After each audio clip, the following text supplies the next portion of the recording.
రామక్కపేట గ్రామంలో 1998-1990వ సంవత్సరము 10వ తరగతి పూర్వ విద్యార్థులు ఆత్మీయ సమ్మేళన కార్యక్రమాన్ని నిర్వహించారు. సిద్దిపేట జిల్లా దుబ్బాక మండలం రామక్కపేట గ్రామంలో 1998-99వ సంవత్సరంలో 10వ తరగతి చదివినటువంటి విద్యార్థులు ఆత్మీయ సమ్మేళన కార్యక్రమాన్ని నిర్వహించారు. ఈ యొక్క కార్యక్రమానికి ముఖ్య అతిథులుగా ఉపాధ్యాయులను ఆహ్వానించారు. హెడ్ మాస్టర్ మద్ది మల్లేశం, శ్రీనివాస్, నక్కా పరశురాములు, నరేందర్, గాలయ్య, రంగయ్య, శ్రీనివాస్, ఎస్ఎన్ చారి, అప్పటి అటెండర్గా పనిచేసినటువంటి నాంపల్లి ఈ యొక్క కార్యక్రమానికి హాజరయ్యారు. గురువులను ఆహ్వానించి వారికి జ్ఞాపికగా మెమోంటోలను అందించి సత్కరించారు విద్యార్థులు. గురువులకు పాదాభివందనం చేశారు. ఈ సందర్భంగా పూర్వ విద్యార్థులు మాట్లాడుతూ పాఠశాలలో చదువుతున్నప్పటి రోజులలో జ్ఞాపకాలను గుర్తు చేసుకున్నారు. స్థానిక ప్రభుత్వ ఉన్నత పాఠశాలలో సిల్వర్ జూబ్లీ 25 ఏళ్ల క్రితం 10వ తరగతి చదువుకున్న పూర్వ విద్యార్థులు పరిషత్ ఉన్నత పాఠశాల ప్రాంగణం వద్ద ఆత్మీయ సమ్మేళనాన్ని ఏర్పాటు చేసుకోవడం చాలా సంతోషంగా ఉంది అన్నారు. వేరువేరు ప్రాంతాలు, వేరువేరు రంగాల్లో స్థిరపడిన వారంతా ఒక చోట చేరి ఆనందంగా గడిపామన్నారు. పాత జ్ఞాపకాలను నెమరు వేసుకున్నారు. ఈ కార్యక్రమంలో 1998, 1990 10వ తరగతి చదువుకున్న పూర్వ విద్యార్థులు పాల్గొన్నారు. ఎవరైనా సరే అప్పుడు లేదు, కుడిలేదు, కాయలేదు, మాట కామెంట్ నుంచి ఎట్లయినా దాకా ఏది లేదు. క్లాస్ అయిపోవాల్సిందే అంతే. అప్పుడు ఇక నోట్స్ రాసుకోవాలి, కూర్చోవాలి. ఇక లేదు, ఎవరైనా ఒక 5 నిమిషాలు లేట్ వచ్చేదా, లేకపోతే నోట్స్ రాయకపోవడము, లేకపోతే ఇంకేదో బగైనా తప్పులు చేసినా బయట 2 రకాల సబ్జెక్టులు పడుతుంటాయి.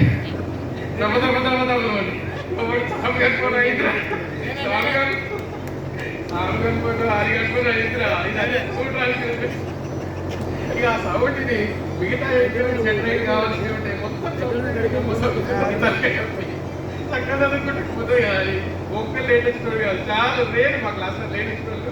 ఒకళ్ళు 5 రోజులు వాళ్ళ కొన్ని రోజులు మంచిగా ఉంటారు. మీకు విమానం అంటారు కదా సార్, ఇది దానికి ఒక బెస్ట్ ఎగ్జాంపుల్.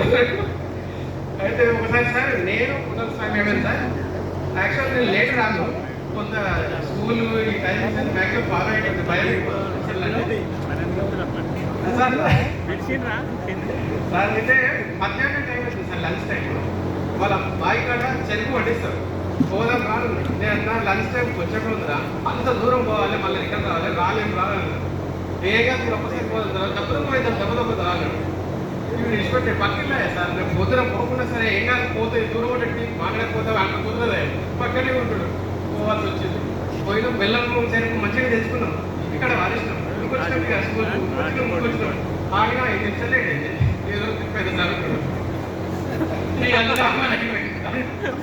ఇక మొత్తం లాభం చదువుకుంటున్నాం.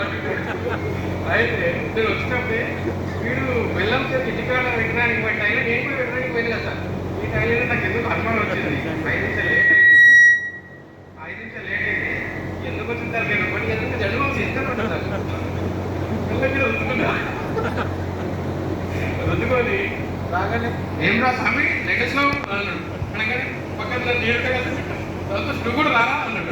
నేను రాను కదా, లేదు అంటే నేను దగ్గర పోయి సార్ జెండు బాబు పెట్టుకున్నాను, బాగానే పెట్టుకున్నా, వాసన ఆనందం వచ్చినట్టు. నేను ఎప్పుడు సరే పోదు బాబు రాడు. ఇక యాజ్ యూజువల్ అయిపోయింది. బస్సు తప్పించుకున్నారు, నాకు కూడా చెప్పచ్చు. అట్లా చాలా జ్ఞాపకాలు ఉన్నాయి సార్. నాటక విషయాలంటే రిపేరింగ్ స్టోరీస్ అప్పుడే సార్. నాటక ఇంగ్లీష్ టోటల్ పడుకుంటాడు, ఒక 20 సంవత్సరాలకు 30 సంవత్సరాలకు లేస్తారు. రిపేరింగ్ ఆ నాటకం చదివేటప్పుడు ఇంతకాలం కూడా ఒక మనిషి పడుకోవచ్చా అని అనిపించదు. ఆ స్టోరీనే వాళ్ళు ఒక మనిషి ఇంతకాలం కూడా పడుకోవచ్చా, 20-30 సంవత్సరాలు ఒక జీవితకాలం పడుకోవచ్చా అని అనిపించదు. తర్వాత పరిశ్రమేమో ఈ ఆధ్యాత్మికత కానీ మనిషి విలువలు ఎట్లా ఉండాలి, వాటికి ఎలా కాపాడాలి, ఆ టైం కూడా మాకు బాగా అయిపోయింది. గాడ్ ఈజ్ నో వేర్ అని బోర్డు మీద రాసింది English sir. God is know where, దేవుడు ఎక్కడా లేడు. మళ్ళీ అదేవిధంగా అది మమ్మల్ని చదువుకొని అన్నారు, దేవుడు ఎక్కడ లేడని ఆ సెంటెన్స్ చెప్తుంది కదా, మన అంతేనా అన్నాడు. అంటే అందరూ అవును sir God is know where రాసిన దేవుడు ఎక్కడ లేదు అంటాం. నో వేర్ దగ్గర డబ్ల్యూ దగ్గర మధ్యలో గీత quotation sir. God is no W దగ్గర గీత quotation. God is no here అనే మీనింగ్ అయిపోతుంది. గాడ్ ఈజ్ నో హియర్ అంటే ఇప్పటిదాకా గాడ్ లేడు అనే మీనింగ్ వచ్చినటువంటి సెంటెన్స్ దేవుడు ఇప్పుడు ఇక్కడే ఉన్నాడు అనే మీనింగ్ కూడా ఒకటే సెంటెన్స్ ఎట్లా చెప్పుకోగలిగింది అనేది మేమందరం నేర్చుకున్నాం. అట్లా సార్ చాలా రకాలుగా మన గాలేజ్ సార్ అయితే మమ్మల్ని ఎవరికంటే ఒక అదృష్టం ఇస్తుండే చదువు అయితే ఒక్కొక్కరికి ఒక చిన్న చిన్న నిక్నేమ్స్ పెట్టుండే. సునా నువ్వు చదువుతా కదా అని చెప్తుండే. చదువుకుంటా మధ్యలో పొరపడితే అని మళ్ళీ కాబట్టి అంతగా తక్కువైంది మళ్ళీ రిపీట్ చేయండి. ఏం ఎక్స్ప్లెనేషన్స్ ఉండవు, ఓన్లీ ఆ నేమ్లో పిలవడంలో మారుతుంది అంతే. ఎగ్జామ్ కోసం మేమందరం రాసుకుంటా ఉంటే సార్ ఎక్కువ స్ట్రిక్ట్గా బాగా అటు ఇటు తిరుగుతూ పిల్లల్ని అటు ఇటు కాకుండా చేయకుండా అట్లా చేసేవారు కాదు. కాము ఒక చోటు కూర్చునేవాళ్ళు. కానీ కొద్దిగా సైలెన్స్గా ఏమన్నా సైలెన్స్లో ఏమైనా డిస్టర్బెన్స్ వచ్చి కొద్దిగా ఏమో కూడా చూసుకుంటూ రాస్తున్నాడు గమనించేటోడు. కాము కూర్చునేటోడు గమనించేటోడు. గమనించి పలానా చోట పలానా క్యాండిడేట్ కరెక్ట్గా పిలుస్తాడు. అయితే అప్పుడు సార్ ఇట్లా చాలా ఉండే సార్. మళ్ళీ కర్ణాకర్ రెడ్డి సార్ అయితే ఎనర్జైజ్ చేశారు.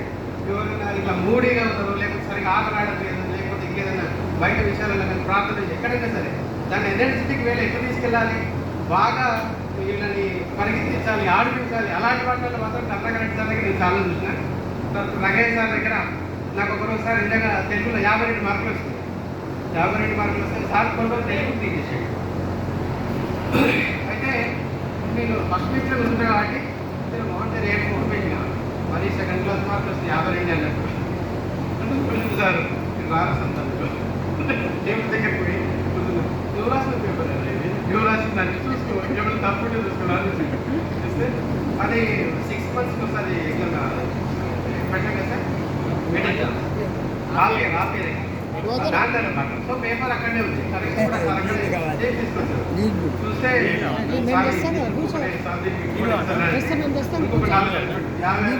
ఓకేనా అంటే మార్కులు ఎక్కడ కూడా ఏ టీచర్ కూడా తక్కువ చేయలేదు సార్. ఆటల్లో కానీ పాటల్లో కూడా చదువులో ఇంగ్లీష్లో ఏ లాంగ్వేజ్ పరంగా కూడా అర్హత సార్ ఎంత బాగా చెప్పేవాళ్ళు. ఓపికగా చాలా ఓపికగా చెప్పేవాళ్ళు. సరే మనకు 10th క్లాస్ ఫస్ట్ బ్యాచ్ అవ్వడంతో కొంత కేర్ కూడా ఎక్కువ తీసుకున్నారు. ఇది ఫస్ట్ బ్యాచ్ కదా, కొంత మనకు పేరు స్కూల్ పేరు నిలబడాలి అని బాగా కేర్ కూడా తీసుకున్నారు. సో ఈ విధంగా చాలా జ్ఞాపకాలు ఉన్నాయి sir. Thank you very much and we need your blessing always in our whole life time. Thank you very much. Ditto అక్కడే ఉంది, బిల్ సబ్మిట్ చేద్దామని నేను వెళ్ళాను. నేను వెహికల్ పక్కన ఆ రోజు బహుశా ఎవరో వస్తున్నారు, ఎవరో విఐపీ వస్తున్నారు, వెహికల్ లోపల తీసుకెళ్ళి నేను బయట పెట్టుకున్నాను. బిల్ సబ్మిట్ చేస్తామని టీడీఆర్ రిజిస్టర్ తీసుకొని వెళ్తున్నాను. ఆ గేట్కు అటొక కానిస్టేబుల్ ఇటొక కానిస్టేబుల్ ఉన్నారు. నేను సరిగ్గా గేట్ దగ్గరికి వెళ్ళాలని ఇద్దరు సైల్యూట్ చేశాను. నా పక్క పట్టులో నాటికి చూస్తున్నాను ఎవరు వచ్చారని చెప్పేసి. ఏం సార్ నీకు చేస్తారంటే అటు పక్కన్నది మా రామకపేట బాలస్వామి, ఇటు పక్కన ఉన్నది గుద్దేడ అబ్బాయి సంతోష్ కుమార్. ఈ బాలస్వామితో సంతోష్ కుమార్ దాదాపు 3-4 ఏళ్ళ డిఫరెంట్. వాళ్ళు ఇచ్చారు ఇద్దరు దగ్గర వచ్చారు. వచ్చిన తర్వాత సార్ మీకెట్లా తెలుసు అంటే ఆ సంతోష్ కుమార్ అనే అబ్బాయి ఏమో సార్ నాకు గుద్దేడ చెప్పాడు, ఆయన చెప్పాడు బాలస్వామి నెక్స్ట్ అంటే ఇలాంటి అనుభవం. ఇప్పుడు మన జడ్పీ చైర్పర్సన్ మేడం రోజా శర్మ, ఆ మేడంకు బాడీగార్డు బాలకృష్ణ, ఆ అబ్బాయి వెలికట్. మేడం ఇంట్లో వస్తుంది, మేడం వెనక ఉన్నాడు. నేను అక్కడ మీటింగ్లో అక్కడ చిన్న నిల్చున్నాను కలెక్టరేట్లో. ఆయన వచ్చి నాకు సెలెక్ట్ చేసి ఎవరో పెడతారు జడ్పీ చైర్పర్సన్ మా గురువు మేడం. అంటే ఇక్కడ మొదలైంది. ఎందుకు చెప్తున్న విషయం అంటే మనం ఈ 25 ఏళ్ళ సర్వీస్లో ఇదంతా నేను సంపాదించుకున్న ఆస్తి. ఇది ఎవరు ఎక్కబోతారా? ఎవరు ఎక్కబోదు. ఇది నాకు ఇచ్చింది చదువు, నాకు ఇచ్చింది విద్య, నాకు నేర్పించిన గురువు. ఈ సభాముఖంగా నాకు నేర్పించిన గురువులకి పాదాభివందనం చేయాల్సిందే. అదే ఈనాటి సమావేశానికి మీ 25 సంవత్సరాల వేడుకకు ఈ అందరినీ పిలవడానికి అదే కారణం అనుకుంటారు. గురువుల మీద ఎక్కడున్నా గురువుల మీద ఉన్నటువంటి ఒక అవిభాజ్యమైన గౌరవం, ప్రేమ, అభిమానం. ఇప్పటికీ ఒకరోజు నేను ఇక్కడి నుంచి వెళ్ళాక నేను దశరథం వచ్చాక నేను ఎంఏ కంప్లీట్ చేసి లెక్చర్షిప్ ఎగ్జామ్ కంప్లీట్ చేసి వెరిఫికేషన్ కోసం వెళ్ళాను. ఉస్మానియా క్యాంపస్లో వెళ్తున్నాను. మధ్యలో వచ్చి సాధారణ వచ్చేసి వెహికల్ ఆపాడు.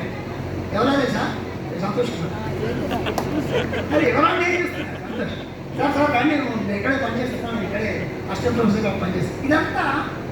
ఇదంతా మనకు పాఠశాల, మన విద్యార్థులు, మనం చేసిన విద్యా బోధన, మనం గుర్తుపెట్టుకోవడం, ఇవన్నీ కూడా మనకు ముఖ్యంగా ఇక్కడ ఉన్న ఉపాధ్యాయులందరికీ కూడా మీరు ఎలాగైతే మీ జీవితాంతం ఉపాధ్యాయులు మర్చిపోకుండా గుర్తుపెట్టుకొని గౌరవిస్తారో మీ ప్రేమాభిమానాలు కూడా ఎల్లప్పుడూ మా ఒక రామకపేట అనగానే ఎట్లాంటి ఒక నాలో ఒక రకమైన చెప్పాను కదా ముందే చెప్పాను, ఇక్కడ ఏం జరిగినా ఇక్కడ నుంచి ఏం జరిగినా నా లైఫ్ ఒక లింక్ అనేది ఉంటుంది. అలాంటి ప్రేమాభిమానాలు ఇచ్చినటువంటి రామకపేటకు అప్పుడు నాతో పాటు పనిచేసిన ఉపాధ్యాయులందరికీ నమస్కారాలు తెలియజేస్తూ మళ్ళీ అందరం మళ్ళీ ఒకసారి కలుసుకునే ఈ ఒక మంచి అవకాశాన్ని ఒక ప్రేరణ ఇచ్చిన మీ అందరికీ ధన్యవాదాలు. మీ అందరికీ కూడా ఇలాగే మళ్ళీ మనం కలుసుకునే అవకాశాలు భగవంతుడు కల్పించాలని, మీ అందరికీ అలాంటి ఆలోచనని ఆ భగవంతుడు ఇవ్వాలని ఆ భగవంతుని ప్రార్థిస్తూ మీ అందరూ ఆలోచించిన వాళ్ళే కాబట్టి మీ అందరికీ కూడా శుభాశీస్సులు తెలియజేస్తూ ముగిస్తున్నాను.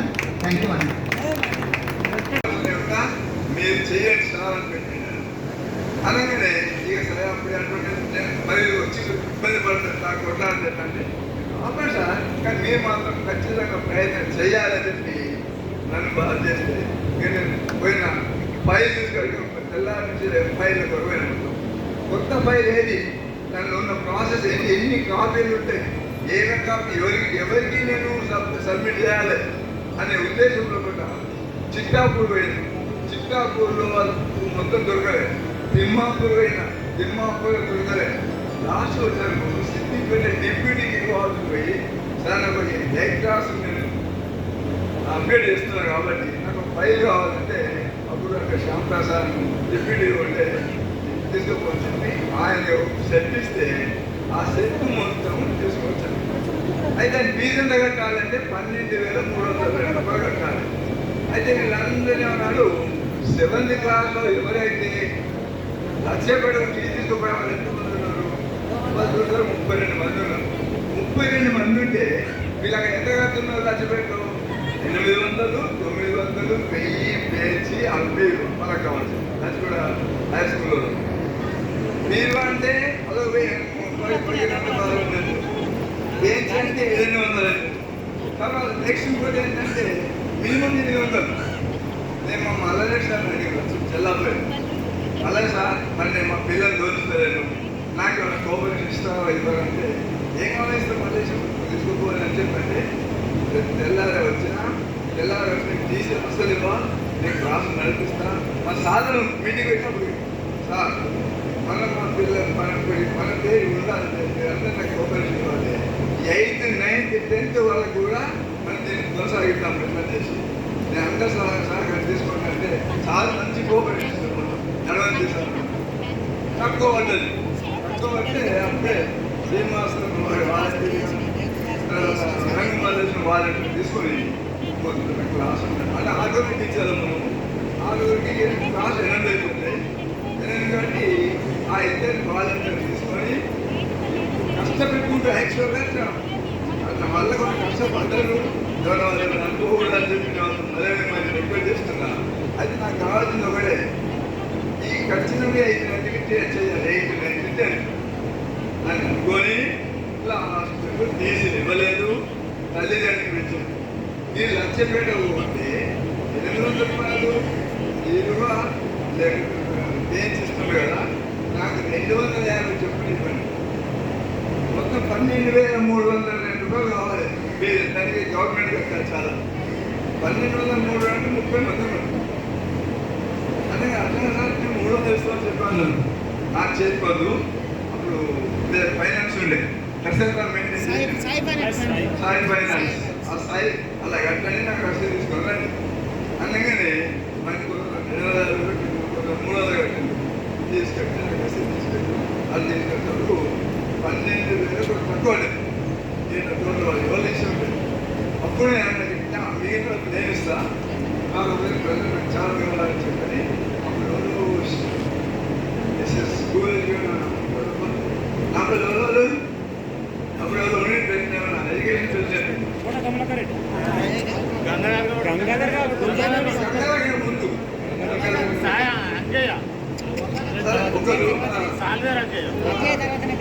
అయితే ఉంటే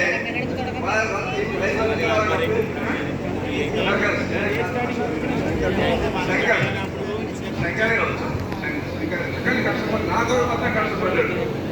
సరే ఏమన్నా ఆయన సహాయంతో నేను మొత్తం మీద చాలా కట్టిన చెప్పడియో ఈవో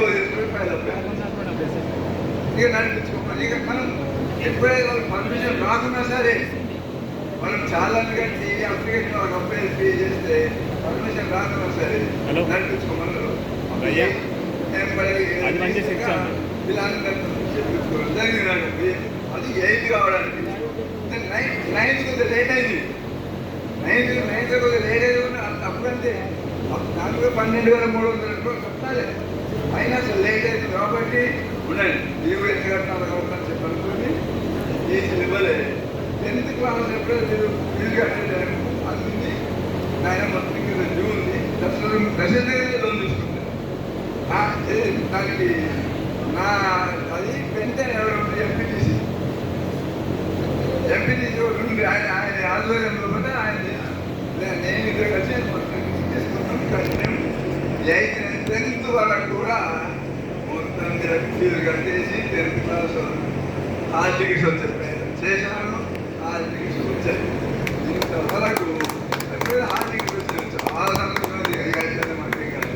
అది ఫస్ట్ వచ్చి అప్పుడు అయితే నా ఉద్దేశం ఒకటే 3 నా కోరిక. వ్యక్తిగతంగా ఒకరిని డెవలప్ చేయాలి, సామాజికంగా ఊరు డెవలప్ చేయాలి, ఇంకోటి ఏంటంటే నా సొంతం గురించి డెవలప్ అవ్వాలి. ఇవన్నీ అనుకొని వ్యక్తిగతంగా మా బిడ్డని చేపిస్తారు. దాన్ని ఇవన్నీ చేసుకుంటూ దాన్ని సామాజికంగా వచ్చి రామకపేట చేసి అందరూ నీకు రామకపేట నరసింహారెడ్డి సర్పంచ్ గారు ఉన్నప్పుడు నీకేం పని బాగా చేస్తున్నావు చెల్లమనుకున్నావు అంటే నీకు ఇష్టం లేమన్నా చెప్పు 5 కాయలు ఇస్తాను 5 కాయలు అప్పుడు నాకు అబ్బాయి నేను పోతా చెప్పి నేను పోయిస్తా అని చెప్పాను. నేను మళ్ళీ ఎందుకంటాను సార్ సర్పంచ్ గారు మిమ్మల్ని చెప్పాను నెలను పని చేసాను చెప్పాను. పని అయిపోయింది. ఆ బ్యాగ్ని ఎస్ఎస్సి కావడం వల్ల నాకు ఏమైపోయిందని సంతోషం. దీనికి కారణం ఇక్కడ ఇద్దరు మాత్రమే ఉద్యోగులు ఉంటున్నారు అంతే. గవర్నమెంట్ సొమ్ము వస్తలేదు పోతుంది. గవర్నమెంట్ డబ్బు వచ్చినట్టు చేసినటువంటి నా గురువులు అట్లానే నాతో పాటుగా పనిచేసినటువంటి ఉపాధ్యాయులు ఇప్పుడు శివప్రసాద్ సార్ ఇక్కడ ఉండాల్సింది, కాకపోతే ఆరోగ్య పరిస్థితుల్లో రాలేకపోయింది. వారు కూడా నా గురువులే. నేను ఇది నాకు 3వ పాఠశాల.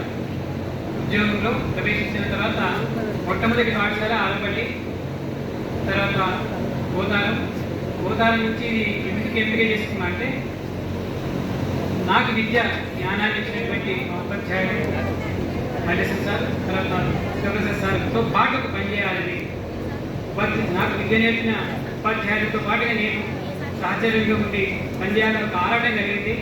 వేరే స్కూల్కు వెళ్ళాల్సి ఉన్నా అప్పుడు మనకు ప్రెసిడెంట్గా శ్రీరామ్ ప్రభాకర్ గారు ఉండేది. వారిని రిక్వెస్ట్ చేసి ఈ రామకపేటకి రావడం జరిగింది. కేవలం తాతతో పనిచేయాలని ఉద్దేశం. ఆ అనుభూతి వేరుగా ఉంటుంది కదా. అంతేకాకుండా సత్సాయి అమ్మతములకు వెళ్ళడం అనేది రామకపేటకు వచ్చిన తర్వాతనే. అంతకుముందు నేను ఆర్ఎస్ఎస్ స్వయం సేవకుడు, దుబ్బాకలో ముఖ్య శిక్షకుడు కూడా. అప్పటి వరకు నాకు ఏమి నా భావనలు ఎట్లా ఉండేది అంటే క్రమశిక్షణ పైన ఉండేది. తర్వాత మానవ విలువలు అనే విషయం మీతో పాటుగా నేను నేర్చుకున్నాను. తల్లిదండ్రులకు ఉదయం లేవగానే ఇప్పటిదాకా మీరు చెప్తూ వచ్చారు, మరొకసారి గుర్తు చేసుకోవడానికి చెప్తున్నా. నమస్కరించుకోవాలని, ప్రత్యక్ష దైవం వాళ్ళే కదా, తల్లిని మించిన దైవం లేదని అన్ని కొటేషన్స్ ఉంటాయి, కానీ ఆచరణ కావాలి కదా. చెప్పుట సులభంబు చేయుట కష్టంబు, తాతకైన వాణి తాతకైన చెప్పుట కంటే చేయుటే మేలు, ఉన్నమాట నీ తెలుపుతున్నమాట. స్వామి అందించిన పద్యం మీకు అంత చెప్పడం జరిగింది. చెప్పడం కాదు, ఆచరణ ముఖ్యం. ఇప్పటిదాకా ఉపాధ్యాయులు, ఆచార్యులు, గురువులు అనే పదానికి మన సార్ మాట్లాడుతున్నప్పుడు వివరణ ఇవ్వడం జరిగింది. ఈ తరంలో గురువులనే చాలా తక్కువ మంది ఉన్నారు, ఆచార్యులు కొద్దిమంది ఉన్నారు, మిగతా వాళ్ళందరూ ఉపాధ్యాయులే. ఉపాధ్యాయుడు అంటే తెలుగు టీచర్లో ఒకసారి చెప్పడానికి ప్రయత్నం చేస్తున్నా. ఉప అధ్యయనం, ఉప అంటే సమీపం, అధ్యయనం అంటే చదువు, విద్యార్థి నేర్చుకోవాల్సింది. చదువుకు దగ్గరగా ఉండేవాడు ఉపాధ్యాయుడు, తను నేర్చుకుంటూ పిల్లలకి నేర్పాలి. ఆచార్యులు అంటేనేమో ఆచరిస్తారు వాళ్ళ జ్ఞానాన్ని, ఏదైతే ఆచరిస్తుందో దాన్ని అందిస్తారు. ఇంతవరకు పర్వాలేదు, మన ఉపాధ్యాయులు వీటిలో ఈ పేర్లను ఒప్పుకోవచ్చు. గురువు అనే శబ్దం ఏంటి? అజ్ఞానం అనే అంధకారాన్ని తొలగించి జ్ఞానం అనే వెలుగునిచ్చేవాడు గురువు. ఆ స్థాయిలో ఈ రోజుల్లో దొరకడం కష్టమే, దొరికితే మనం అదృష్టవంతులం. ఇప్పుడు నా విద్యార్థులుగా పెద్ద స్థాయిలో ఉన్నారు, ప్రొఫెసర్గా ఉన్నారు, అసిస్టెంట్ ప్రొఫెసర్గా ఉన్నారు, తర్వాత పెద్ద పెద్ద జాబుగా ఉన్నారు. ఇక్కడ వేగమైనటువంటి గ్రాడ్యుయేట్ మాస్టర్ ఇప్పుడు కూడా ఉన్నటువంటి ప్రారంభం ఇక్కడ. ఏదేమైనా సమాజంలో ఇప్పుడు ఏముంది అంటే కలియుగం కదా, ఎంత శాతం ధర్మం ఉంటుంది? 25% మంచి, చెడు ఎంత ఉంటుంది? 75%. డామినేట్ ఏం చేస్తుంది? ఎందుకంటే మెజారిటీస్లా మంచిలో చెడ్డలని కాదు, ఎక్కువ ఓట్లు ఎక్కువ వస్తే అతను ఆ సీట్లో కూర్చోవాల్సి వస్తుంది కదా. కానీ విలువలు కూడా ఉండాల్సిందే మనిషికి. ఆ విలువలు జోడింపు అనేది విద్యతో పాటుగా, క్రమశిక్షణతో పాటుగా జోడింపు అనేది ఎక్కడ వచ్చింది? నాకు ఇక్కడ రామకపేటకు వచ్చిన తర్వాత మీతో నేను నేర్చుకున్నాను, నాతో నేను నేర్చుకున్నాను. పుట్టబర్తికి వెళ్ళడం, స్వామి బోర్డులోకి వెళ్ళడం, తద్వారా విద్యా మానవత్వ విలువలు, విద్యా మానవత్వ విలువలు అనే విషయం మీద శిక్షణ తీసుకోవడం అక్కడ స్థాయి ప్రోగ్రాంలో దుబాకలు కూడా బాల వికాస్ శాఖ నడపడం జరిగింది. అని గురువుగా అక్కడ గురువు అంటారు. పిల్లలు, చిన్నపిల్లలకు మానవత్వ విలువలు నేర్పడం, ఏ విధంగా జీవించాలనేది ఆదివారం క్లాసు చేసి స్వచ్ఛందంగా అక్కడ నేను నేర్చుకుంటూ వాళ్ళు చెప్పడానికి ముందు నేను నేర్చుకున్నా, ఆ నేర్చుకునే ఏదో నీకు అందించాను. కానీ ఇచ్చినవాడు సత్యసాయి బాబా. అదేవిధంగా ఎప్పుడు విలువలు ఏర్పరచుకోవాలి, మనం ఎప్పటి నుంచి నేర్చుకోవాలి విలువలు? లేదా ఆధ్యాత్మికత అనగానే అందరూ ఏమనుకుంటారు? గుడి కట్టుకోవాలి, విగ్రహం పెట్టుకోవాలి, పూజ చేయాలి, పురస్కారాలు చేయాలి అంటుంటారు. అది కేవలం ఒక సంస్కారం. విలువలతో జీవించడమే ఆధ్యాత్మికత, వేరు కాదు. అక్కడ ఆధ్యాత్మికత అంటే ఏంటంటే విలువలతో జీవించడం. ఆ తర్వాత నేను యోగాలకు వెళ్ళడం జరిగింది. సత్య ధ్యాన మండలిలో ఇప్పుడు ప్రస్తుతం నేను ఆ శిక్షణ మరొకసారి తీసుకున్న ఉద్దేశంతో ఇప్పటికి 4 రోజులే ఇది వండిన ఆహారం తీసుకోకుండా ఉండడం అనేది. అంటే ఏ తినాలి? అమృత ఆహారం. ఏది వండినా చచ్చిపోతుంది కదా. వీడి మరిగిన తర్వాత ప్రాణంతో ఉన్నట్ట అది శాకారమైన మాంసాహారమైనట్ట ప్రాణం లేనట్టే కదా. ఒకవేళ ఉన్నాం లేనట్టుగానే మృతాహారం అని. అమృతాహారం అంటే పచ్చి కూరగాయలు, పండు, ఇది అమృతాహారం. అట్లా ఉంటేనే మనం అందుకోగలుగుతాం ఆ జ్ఞానాన్ని.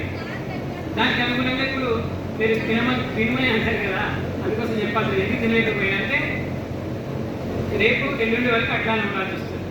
ఉంటేనే ఆ జ్ఞానం మనం ఉంటబడుతుంది. మనం సాధించుకోకుండా ఏదో సర్టిఫికేట్ ఉంటే విలువ లేదు కదా. ఆచరిస్తే నా అనుభూతి వస్తుంది, మన ఫీలింగ్స్ వస్తాయి. ఇప్పటివరకు దాకా ఉపాధ్యాయులు కానీ మీరు మీ పరిచయాలు కాస్త చెప్పినటువంటి విషయాలు గ్రహిస్తే మా విద్యార్థులు పర్వాలేదు.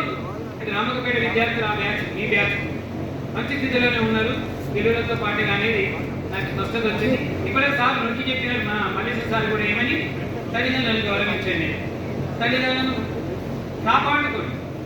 ఎందుకంటే నేను నా జ్ఞానం వచ్చేసరికి నాకు మీకు చెప్పినట్టున్నా కదా, అప్పటి వరకు కోడి బియ్యం పోసుకున్నాడు, దసరా పండుగ వచ్చినాడు, కాలు మొక్కేవాళ్ళు మా అమ్మ నాన్న. ముఖ్యంగా పరీక్షకు మాత్రం మా అమ్మ నాన్న కాలు మొక్కేవాళ్ళు. ఒకవేళ ఆ రోజు మా అమ్మ నాన్న ఇంకా లేదు పరీక్ష పోయే టైంలో ఆ రోజు మార్కులు తక్కువ వచ్చాయి. మల్లేశం గారికి మరియు రామప్పపేట పాఠశాలకు నేను రాకముందు సేవలు అందించినటువంటి గాలయ్య సార్, శ్రీనివాస్ సార్ మరియు సార్ కరుణాకర్ రెడ్డి సార్, అదేవిధంగా నాతో పాటు విధులు నిర్వహించినటువంటి రంగయ్య సార్, అదేవిధంగా ఇక్కడ ఉన్నటువంటి నరసింహాచార్య శ్రీనివాస్ గారు, వారందరికీ కూడా ఈ సభాముఖంగా నమస్సుమాంజలు. మీరు నేను వచ్చినప్పుడు 10th ఉన్నారు. 10th అయిపోయి 25 ఏళ్ళు అంటే 40 ఏళ్ళు అవుతుంది. సరే మీరు 40 ఏళ్ళ వయసుకు వచ్చినా మాకు స్టూడెంట్స్, మీ అందరికీ శుభాశిష్యులు. ఓకే, ఈ రామకపేటకు వస్తున్నా అంటేనే ఏదో ఒక రకంగా ఉంటుంది. ఎందుకు? This is the first place of my as a employee, work place. ఒక ఎంప్లాయీగా, ఒక ప్రభుత్వ ఉద్యోగిగా ఈ రామకపేటే నాకు గుర్తింపునిచ్చింది. బహుశా మీరు ఈ ఆత్మీయ సమ్మేళనం రజతోత్సవ వేడుక 25 సంవత్సరాలు భగవాన్ నాకు చెప్పగానే, ఆహా మీరు పాస్ 25 ఏళ్ళు అయిందంటే దాని అర్థమైంది నేను కూడా సర్వీస్లోకి వచ్చి 25 ఏళ్ళు అయింది. ఓహో, అప్పుడు అర్థమైంది సర్వీస్లోకి వచ్చి 25 ఏళ్ళు అనమాట. వీళ్ళు 10th పాస్ 25 ఏళ్ళు అయిందంటే నేను 25 ఏళ్ళు గడిచినట్టే. 98 సెప్టెంబర్లో ఇక్కడికి వచ్చాను. జస్ట్ మీతో ఉంది సెప్టెంబర్ టు మార్చ్ అంతే. నేను ఇక్కడికి వచ్చాక 99 మేలో నా పెళ్ళైంది. నాకు అప్పుడు అనిపిస్తుంది నా పెళ్ళి కూడా 25 ఏళ్ళు అన్నాడు. సో మీకు సిల్వర్ జూబ్లీ కాదు, that is also my silver Jubilee. నాకు కూడా సిల్వర్ జూబ్లీ. Thank you. ఇక్కడ నేను కేవలం 3 years పనిచేశాను. సెప్టెంబర్ 12th ఈ ప్రాంగణంలోకి అడుగు పెడుతున్న రోజు ఇంకా గుర్తుంది నాకు. సెకండ్ సాటర్డే రోజు చంద్రబాబు నాయుడు ప్రభుత్వం సెకండ్ సాటర్డే కూడా హరితార కింద పనిచేపిస్తుంది. ఆ రోజు వచ్చాను. జస్ట్ ఇక్కడ 3 ఏళ్ళు మాత్రమే ఉన్నాను, 3 batches మాత్రం. ఇది ఫస్ట్ బ్యాచ్. నాకు ఫస్ట్ బ్యాచ్. రామక్కపేట స్కూల్కు కూడా ఫస్ట్ బ్యాచ్ మీరే కదా. 10th ఇక్కడ ఫస్ట్ బ్యాచ్ మీరే. సో నాకు కూడా 10th ఫస్ట్ బ్యాచ్. సో ఇవన్నీ ఒక రిలేషన్, ఇది ఒక కోరిలేటెడ్గా నాకు రామక్కపేట అనగానే గుర్తొస్తుంది. ఇక్కడ నుంచి వెళ్ళాక ఒక 8 ఏళ్ల పాటు ఉదయ హై స్కూల్లో సోషల్ టీచర్గా పనిచేశాను. నేను 2009లో గజెట్ హెడ్ మాస్టర్గా ప్రమోషన్ వచ్చింది. 2009 జనవరిలో బ్రహ్మాండగా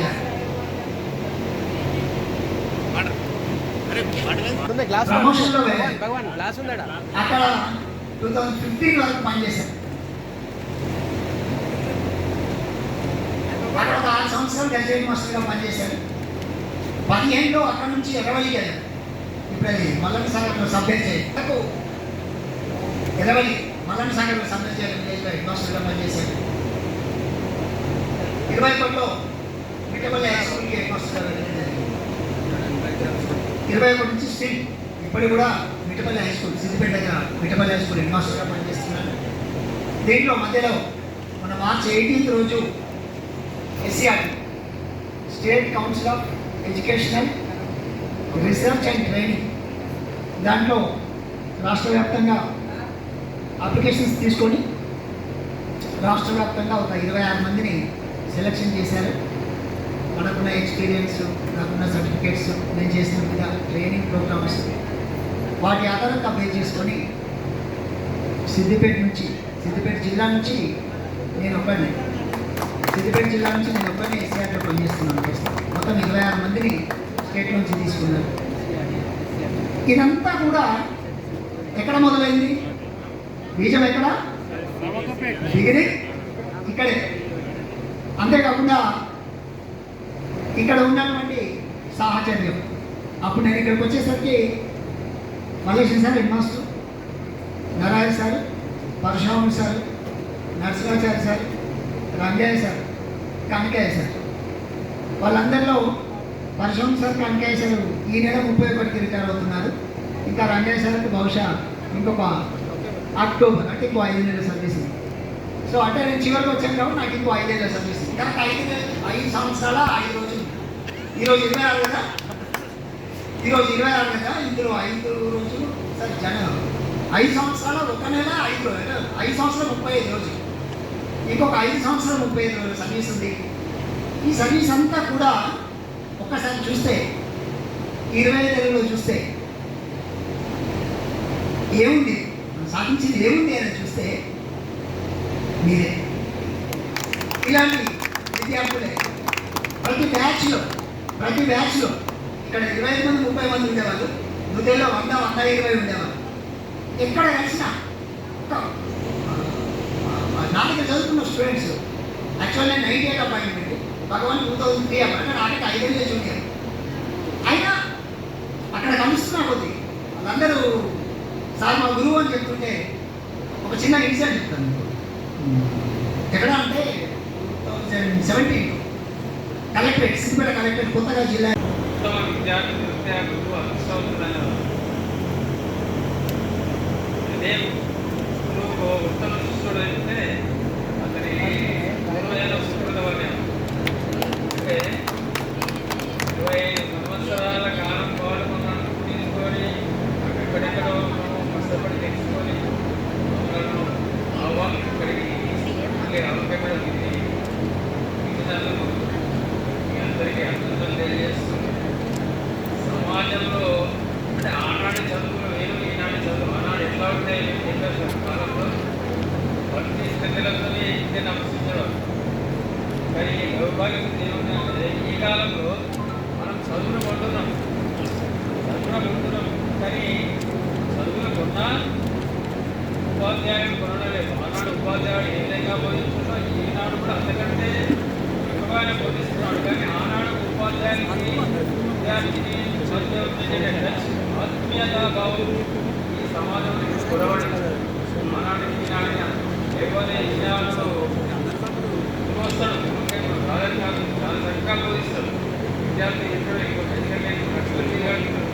కాబట్టి 25 డబ్బుతో చదువుతున్నా అనేటువంటి భావనలో ఇప్పటి విద్యార్థులు ఆ భావన అనేది ఆ దౌర్భాగ్య స్థితి అనేది ఇక ముందు ఉండకుండా నువ్వు ప్రతిసారి మాట్లాడేది వీడియో అయితే కవర్ చేయి, ఎందుకంటే దాంట్లో వీడియో లేదంటే ఇది కూడా పనికి వస్తుంది. ఉపాధ్యాయుల శిష్య సంబంధాన్ని గురించి చెప్తూ పోవాలి. కొంత అవగాహన అనేది కలుగుతుంది. కాబట్టి తల్లిదండ్రులకు పిల్లల మీద సహజంగా మమకారం ఉంటుంది. అది ప్రకృతి ధర్మం. ఏ పిల్లలకైనా తల్లిదండ్రులు సహకారం. కానీ ఉపాధ్యాయులు ఏ రక్త సంబంధం లేకున్నా కూడా తన యొక్క విజ్ఞానాన్ని తన యొక్క శిష్యునికి అందించేందుకు తాను కూడా ఒక విద్యార్థిగా మారుతాడు. తన అనుభవాన్ని, తన జీవితాన్ని ఆదర్శంగా తీసుకుని తనంతా రంగరించి విద్యార్థి యొక్క భావోగులకు విద్యాబోధన చేస్తూ సమాజంలో ఏ విధంగా ఉన్నత పౌరుడుగా ఉండాలో అనేటువంటి సూక్ష్మమైనటువంటి విషయాలను కూడా ఉపాధ్యాయుడు బోధిస్తూ ఉంటాడు. అంటే పూర్వాశ్రమంలో గురువులంటే 2 రకాలు ఉండేవాళ్ళు. ఒకటి ఆచార్యుడు, ఉపాధ్యాయుడు. ఆచార్యుడు అంటే అది రాజ్యకాలం అప్పుడు అది చాలా గొప్పగా పడుతున్నాడు. కానీ ఈ కాలంలో ఉపాధ్యాయులు ఉంది. ఉపాధ్యాయులు సూక్ష్మమైన విషయాలతో పాటు సమాజంలో ఎలా ముందుకు వెళ్ళాలి, ఉత్తమ పౌరుడుగా ఎలా తెచ్చుకోవాలనేటువంటి విద్యతో పాటు అటువంటి విషయాలు కూడా బోధిస్తూ ఉన్నత పౌరులుగా తీర్చిదిద్దాడు. కాబట్టి మాకు ఇప్పుడు ఏం కావాలంటే ఏదో ఏం చేయబోమో ఏమో కానీ ఇంతవరకు మీరు చెప్పింది కొన్ని విషయాలను మీరు జ్ఞాపకం ఉంచుకొని మమ్మల్ని ఇంత దూరం పెంగించినందుకు మీ అందరికీ మరోసారి మరొకసారి అభినందనలు తెలియజేస్తున్నాను. సమాజాలు వయోజనులు కాబట్టి మీ అందరికీ ఈ రోజు మీరు జరుపుకుంటున్న ఈ సందర్భంగా శుభాకాంక్షలు చెప్పుకుంటూ ఒక 4-5 ఎక్కువ తీసుకున్నాను.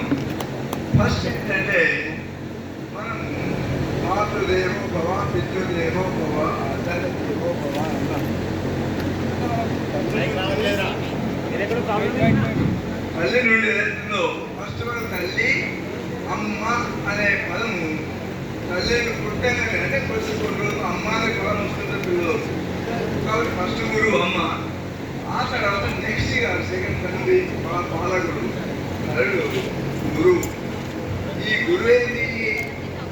మీరు మీ లైఫ్ను చక్కదిద్ది ప్రపంచానికి ఉపయోగపడే విధంగా దిద్దే గురువు. అందుకని దాని తర్వాత నెక్స్ట్ ఏంటంటే గురువు బ్రహ్మ, గురువు విష్ణు. అన్నారు గురు బ్రహ్మ. బ్రహ్మ అంటే గుర్తించేవాడు, అంటే మీలో ఉన్న జ్ఞానాన్ని గుర్తించి మంచి డెవలప్ చేసేవాడే బ్రహ్మ. కాబట్టి గురుడు బ్రహ్మదాత, లెక్కతో గురువు విష్ణు అంటే పాలకుడు. మంచి నడవడితో సమాజంలో నువ్వు ఎప్పుడైతే బయటకు వచ్చి సమాజంలో పోతున్నావో మంచి పాలకుడిగా నువ్వు పాలించడానికి కాదు, సమాజానికి ఉపయోగపడే రీతిలో మీరంతా కూడా సమాజానికి సేవ చేయాలి, మీరు లాభం పొందాలి. తర్వాత ఈ తల్లిదండ్రికి దేశానికి కూడా ఉపయోగపడుతున్న ఉద్దేశంతో కూడా గురుడు విష్ణు, గురుదేవ మహేశ్వరుడు రెండగా లయం చేస్తాడు, మంచి చేసేప్పుడు వస్తాడు, లేకపోతే లయం చేస్తాడు. కాబట్టి ఈ రెండు పనులతో పాటు ఇంకొకటి మీరు ఎప్పుడైతే ప్రపంచంలో చేస్తున్నారో 3 కార్యక్రమాలు ఆలోచించుకోవాలి. ఒకటి, సపోజ్ మీరు చేస్తున్న దాంట్లో ఏదైనా ఒక వస్తువు మీరు పోయిందనుకోండి, సందేహం చూసానుకోండి, అయితే ఆ వస్తువు పోయింది అంటే కొంతవరకే పోయింది లేక కొంచెం డబ్బు పోయింది అనుకోండి, డబ్బు కూడా కొంత ఒక హాఫర్గా పోయినట్టు. కానీ మీ ప్రవర్తనలో సమాజానికి చెడుగా చేసేటువంటి ప్రవర్తన మాత్రము దాని ప్రవర్తన సత్ప్రవర్తనతోనే ఉండాలి, కానీ వేరే ప్రవర్తన ఉండకుండా సమాజానికి ఉపయోగపడాలి. అయితే ఈ 3 తారీఖు ఉన్నప్పుడు నేను ఇక్కడికి రావడం జరిగింది. నేను దుబ్బాకలో చెప్పుకోవాలి. అర్థమైందా? దుబ్బాకలో చెప్పుకున్నప్పుడు అయినా సార్ వచ్చి సార్ నాకు రామకృష్ణ ఓటేసి బలవంతంగా పెట్టి పంపించి ఆయన నా ప్లేస్ పోయాడు. వేసరికి ఏంటి 1979 లోపల యూపీఎస్గా ఉన్నటువంటి రామకపేట అదే యూపీఎస్లో ఉన్నది 79. ఇక్కడ హైదరాబాద్ వచ్చింది, అలాగే ఉన్నది, అంటే హైదరాబాద్ నడుస్తున్నది. అయితే మన తర్వాత వచ్చినటువంటి లచ్చపేట, వాళ్ళు లచ్చపేట ఏదైతుందో మనకి అందరూ లచ్చపేట చదువుతున్నప్పుడు నాకేమనిపించింది, సరే దీనివల్ల కొంతమంది డ్రాప్ అవుతున్నారు పిల్లలు. మగ పిల్లలు వ్యవసాయం పోతున్నారు, ఆడపిల్లలు బీడీ చేసుకుంటూ తల్లిదండ్రులు ఉపయోగపడుకుంటూ చదువు లాట్ చేస్తున్నారు. కానీ రామకపేట మాత్రం ఉద్యోగ సిద్ధరే ఉంటే ఒక నారాయణ సార్, ఆ నారాయణ సార్ ఉన్నారు, దుబ్బేశారు సార్ ఉన్నాడు. మీరు ఇద్దరు వీళ్ళు దుబ్బేశారు సిద్ధితే 2, నారాయణ సార్ చాలా ఉన్నారు. మీ దగ్గర సలహాలు ఏదైనా అవసరం ఇచ్చేవాళ్ళు కూడా దొరకకుండా. అంటే దీనికంటే కారణం ఏంటి అంటే చదువుకున్న వాళ్ళు ఉండడం లేదు, ఉద్యోగం చేసేవాళ్ళు ఉద్యోగం వరకు వీళ్ళు వస్తలేదు. సార్ అప్పుడు అనిపించింది నాకు, ఏం లేదు లచ్చపేటకు 7th క్లాస్ ఒక సంవత్సరం ఇచ్చిపెట్టిన రాగానే. నేను 91లో వచ్చిన, 92, 93 ఇచ్చిపెట్టిన. 93 వల్ల లచ్చపేట చదువుతామని చెప్పి అంటే నేను టీసీలు ఇవ్వలేదు సార్, టీసీలు ఇవ్వలేదు. నేను ఖచ్చితంగా నేను తయారు చేస్తాను, మీకు 8th, 9th, 10th high school చేస్తా అని చెప్పేటువంటి మనోబలం నాలో ఉంది. నాకు ఇక్కడ మీరు స్థానబలం సంపాదించిన యువకులు 8 యూత్ క్లబ్లు, 8 యూత్ క్లబ్ ఉంటే అందరినీ పట్టుకోండి. సార్ కొంతమంది మంచి పొగలిచ్చినప్పుడు అంత పాఠశాల పరిస్థితి స్థితిగతులు, ఇక్కడ కుటుంబ ఆర్థిక స్థితిగతులు చాలా దయనీయంగా ఉండే. అలాంటి పరిస్థితుల్లో ఒక కుటుంబమే ఒక పాఠశాలని తన కుటుంబంగా భావించి కర్త కర్మ క్రియ అన్నీ తానే తండ్రిగా భావించి సమాజంలో ఉన్నటువంటి విద్యార్థుల తల్లిదండ్రులతో అటాచ్మెంట్ అవుతూ రాజకీయ పరంగా ఉన్నటువంటి వేధింపులతో కూడా సారు సమన్వయపరుచుకుంటూ మండలంలో కూడా సమన్వయపరుచుకుంటూ 8వ తరగతి అయిపోగానే నచ్చపేటకు వెళ్ళేది హై స్కూల్ పరంగా. మాతోనే 8వ తరగతి అయిపోగానే 9వ తరగతి మరి మేము డబ్బులు కలెక్ట్ చేసి విలేజ్ వాళ్ళు కూడా సహకరించేది. అది సహకరించి మాతోనే 9, మాతోనే 10వ తరగతి మొట్టమొదటి 10వ తరగతి బ్యాచ్ 9, 10 ఏర్పాటు కావడానికి ఒక తండ్రిలాగా ముందుండి నడిపించినటువంటి మల్లేశం సార్ గారికి మేము పేరు పేరున మా యొక్క విద్యార్థులం 98, 99 బ్యాచ్ వాళ్ళం పేరు పేరున గుర్తుంచుకుంటున్నాం. అందుకే అంటారు, ఎవరు అయినా డాక్టర్ అయినా ఇంజనీర్ అయినా రాజకీయ నాయకుడైనా ఎవరు ఏ రంగంలో రాణించాలన్నా దానికి మూలం గురువే. ఎందుకంటే అన్ని విషయాలు తెలుసుంటాయి కాబట్టి ఏ శిక్షణ ఇస్తే బాగుంటుంది, ఏ మార్గంలో నడవడిస్తే బాగుంటుంది అనేది తెలుసు కాబట్టి అందరూ కూడా వేదిక మీద అందరూ నాకు టైం ఇచ్చినప్పుడు మళ్ళీ నెక్స్ట్ మాట్లాడతా అనే విషయాలు కూడా. ఇప్పుడు అజ్ఞానం అనే చీకటిని తొలగించి జ్ఞానం అనే జ్యోతిని వెలిగించి మా అందరికీ విద్యను అందించి మరి సమాజంలో కూడా ఏ విధంగా ముందుకెళ్ళాలి, ఏ విధంగా బ్రతకాలి, ఒక ఉన్నతమైన విద్యను అందించినటువంటి వేదికలను అందరి పెద్దలు కూడా ఉపాధ్యాయులందరూ కూడా పేరు పేరున మరి నాతోటి తరగతి విద్యార్థులకు అందరూ కూడా పేరు పేరున ధన్యవాదాలు. ఇప్పుడు ప్రతి ఒక్కరు కూడా మీ అందరు కూడా పేరు పేరున తెలవాలని ఉద్దేశంతో పరిచయ కార్యక్రమం ఉంటుంది కాబట్టి అందరూ కూడా పరిచయ కార్యక్రమంలో భాగం కావాలని కోరుచున్నాను. కన్స్ట్రక్షన్ రంగాలలో దశాబ్దపు అనుభవంతో కస్టమర్ల మరియు శ్రేయోభిలాషుల మన్ననలను నమ్మకాన్ని గెలుపొందిన సంస్థ విఆర్ఆర్ కన్స్ట్రక్షన్స్. నాణ్యతకు నమ్మకానికి మారుపేరు VRR constructions. Independent houses, apartments, villas అన్ని రకాల హంగులతో అలరించే అద్భుతమైన వెంచర్స్ తో పాటు అందరికీ అందుబాటు ధరలో సొంత ఇంటి కలను సాకారం చేసే నమ్మకమైన సంస్థ VRR constructions. Please visit VRR constructions, Varatex Plaza near Radhika Theatre, ECL X Road, Hyderabad. Call to 910088555512, 9100885559.